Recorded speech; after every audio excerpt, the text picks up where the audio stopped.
আমরা শবে বরাত পাই বছরে একবার, শবে কদর পাই বছরে একবার, ঈদ উল ফিতরের রাত বছরে একবার, ঈদ উল আজহার রাত বছরে একবার।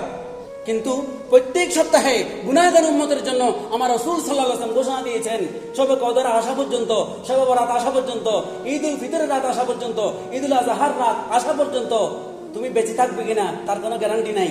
সেজন্য প্রত্যেক সপ্তাহে বৃহস্পতিবার দিবাগত রাত অর্থাৎ শুক্রবার আগের দিনের রাত, জুমা রাত, এই রাতকেও আমি রাসূল আমার অসহায় উম্মতের জন্য, গুনাহগার উম্মতের জন্য একটি শ্রেষ্ঠ রাত হিসেবে ঘোষণা দিয়ে দিলাম। সুবহানাল্লাহ। এরপরেও যদি আমরা গুনাহ মাফ করাতে না পারি, এটা আমাদের হতাশা, আমাদের ব্যর্থতা, আমাদের দুর্বলতা। চিৎকার দিয়ে বলি নাউযুবিল্লাহ।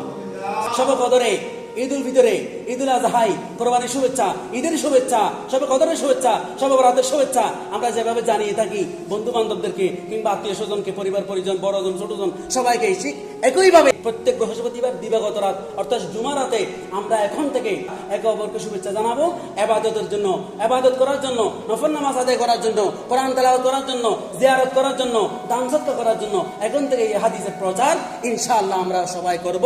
আল্লাহ তাআলা আমাদের সবাইকে তৌফিক দান করুন। আমিন। সালাতুন ইয়া